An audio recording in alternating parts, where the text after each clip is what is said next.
E aí, gente, puxem uma cadeira, peguem aquele café, ou melhor, uma taça de vinho e prestem muita atenção, porque o dossiê de hoje tá pesadíssimo. Olha, se vocês acham que fofoca de celebridade moderna rende, é porque nunca bisbilhotaram os corredores de Westeros. Hoje a gente vai destrinchar os maiores absurdos, os casamentos às escondidas e as tragédias caóticas do reinado do rei Jaehaerys I, aquele que a história chama de o Conciliador. Mas vem cá, será que esse título não era só uma jogada de marketing da época? Prepara o coração porque a monarquia Targaryen é puro suco de caos e a gente não vai deixar passar absolutamente nenhum detalhe. Sejam muito bem-vindos, meus tesudos por literatura. Hoje a gente vai pular toda aquela apresentação chata e ir direto pro que interessa, tá? A bagunça desenfreada da dinastia Targaryen. Gente, pensa numa família que simplesmente não conhece a palavra limite. Bora desenrolar como um novinho assumiu o trono mais perigoso do mundo, casou escondido com a própria irmã, inventou uma desculpa esfarrapada pra religião aceitar pouca vergonha e, de quebra, ainda consertou um reino falido. A história é longa, cheia de revoltosas, então bora lá.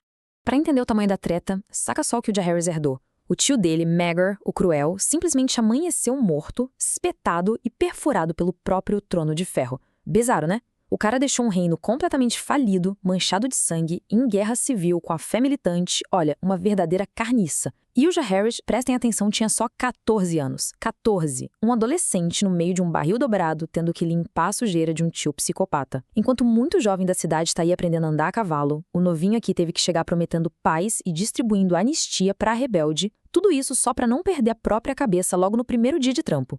Mas assim, não pensem que o rei novinho era focado só em trabalho e política, viu? Nada disso. E aqui entra aquela fofoca de alto escalão que a corte tentou abafar de todo jeito. A mãe dele, a rainha Lisa, estava louca querendo evitar mais confusão no reino, então ficou enrolando o menino para não casar. O que o Jaehaerys faz? Ele foge. Foge para a Pedra do Dragão na calada da noite com a irmã mais nova, a Alysanne. Eles arrumam um septão velhinho que conhecia a família desde sempre e, pá, casam escondido. Ninguém sabia, nem a mãe nem a mão do rei. Eles ficaram lá meses escondidinhos, voando de dragão pra cima e pra baixo, numa horgrude, até a mãe descobrir e ir bater na porta do castelo espumando de raiva. Pensa na cara de choque da aristocracia quando esse romance vazou. E aí veio o problema de verdade, né? Porque a religião oficial de Westeros, a fé dos Sete, dizia claramente que casar com irmã não rola. É abominação e ponto final. Como o tio do Jaehaerys já tinha derramado rios de sangue justamente por causa de casamento assim, ele não queria ir para a guerra de novo. A solução dele? Genial e cínica na mesma medida. Ele criou a maior campanha de relações públicas da Idade Média, a doutrina do excepcionalismo. Basicamente, mandaram os porta-vozes pelo reino espalhando a seguinte lorota. Ah, incesto é pecado sim, lógico. Lá é ele. Mas isso é para vocês, plebeus. Nós somos Targaryen. A gente monta em dragão, a gente não pega doença comum, nosso sangue é literalmente mágico. As regras não se aplicam a gente. E pasmem, a desculpa colou redondinho. Eles engabelaram a fé e legalizaram a própria bagunça na base da pura lábia. E grande parte de como eles conseguiram conquistar o povo de verdade se deve a ela, a boa rainha Alicent. Gente, essa mulher era um acontecimento. Ela não ficava lá parada, bordando na Fortaleza Vermelha, não. A gata montava na dragão dela, a Asa Prata, e viajava os 7 reinos inteiros. E o mais brilhante de tudo, ela criou as famosas audiências de mulheres. A Alicent entrava nos salões, mandava todos os maridos e lordes saírem e ficava lá, só ouvindo os perrengues das plebeias e das nobres. E isso rendeu várias mudanças pesadas nas leis da época, viu? Incluindo a lei da viúva, que servia para proteger as mulheres de serem expulsas de casa pelos próprios enteados quando o marido morria. Ela era verdadeiramente brilhante e articuladora daquele reino. E foi justamente no meio dessas viagens e bate-papos que a Alysanne descobriu um negócio absolutamente pavoroso que ainda acontecia pelo reino. Ela esbarrou no chamado direito à primeira noite. Resumindo a atrocidade para vocês, um lorde qualquer podia simplesmente exigir dormir com uma camponesa recém-casada na noite de núpcias dela, antes do próprio marido. É ou não é de embrulhar o estômago? Quando a rainha ouviu os relatos dessas mulheres traumatizadas lá no norte, ela voltou para a capital possessa. O Jaehaerys até tentou dar uma passada de pano no início, argumentou que era uma tradição antiga, que os lords iam reclamar de perder o privilégio, mas a Alysanne não recuou um único milímetro. Ela meteu o dedo na cara do conselho, pressionou geral e conseguiu abolir essa barbárie oficialmente. Maravilhosa, né? Mas olha, segura a peruca aí porque o clima vai pesar bastante agora. De todos os dramas caóticos dessa família, nenhum supera o exposed macabro da princesa aérea. A menina estava completamente revoltada com a mãe, que era controladora, e com aquela vida chata na corte. O que ela faz aos 12 anos de idade para fugir de casa? Ela rouba simplesmente o maior dragão do mundo, o Balerion, o terror negro. E aí ela some do mapa por mais de um ano. Ninguém achava a garota em lugar nenhum. Até que um dia, uma sombra gigantesca cobre Porto Real. O Balerion volta, mas a Aérea, que escorrega das costas dele, minha nossa, a garota estava quase nua, esquelética e queimando numa febre inatural bizarra. O negócio foi tão horrível, mas tão horrível, que barraram até a entrada do rei no quarto onde ela estava agonizando.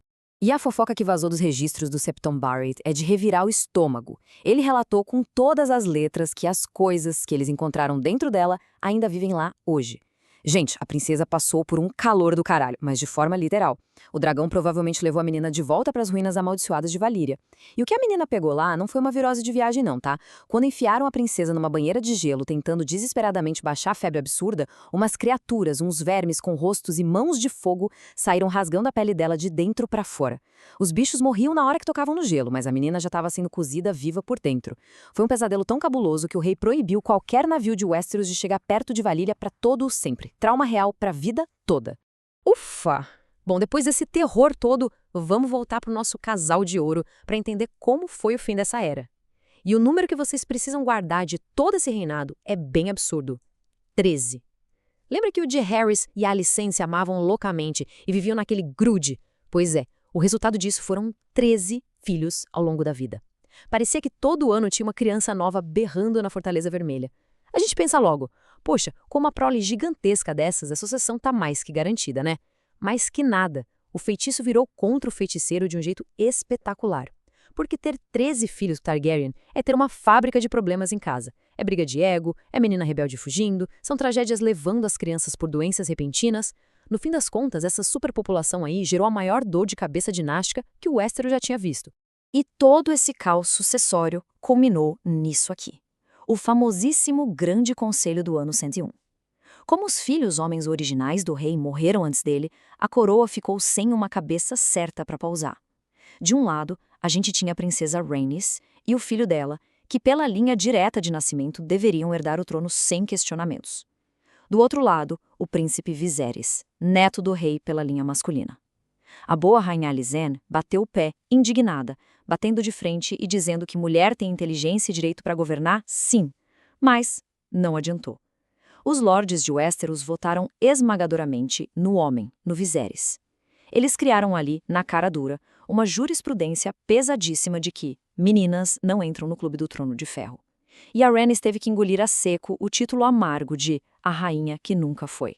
E é exatamente como esse machismo estrutural enraizado e o Viserys já lustrando a coroa que a gente encerra a fofoca de hoje. O Jaehaerys morreu velhinho na cama dele, deixando o reino numa paz e riqueza absolutas, é verdade, mas plantando uma sementinha de treta que ia explodir lindamente no futuro. Se vocês curtiram esse dossiê cheio de intrigas, já sabem o que fazer, né? Curtam, comentem e se inscrevam para não ser um bando de boca de sacola e acabar perdendo os próximos babados da realeza. E fica a provocação para vocês pensarem um pouco. Se os lords vetaram as mulheres num grande conselho justamente para evitar uma guerra, será que com isso eles não acabaram criando o estopim para a guerra civil mais destrutiva de todas?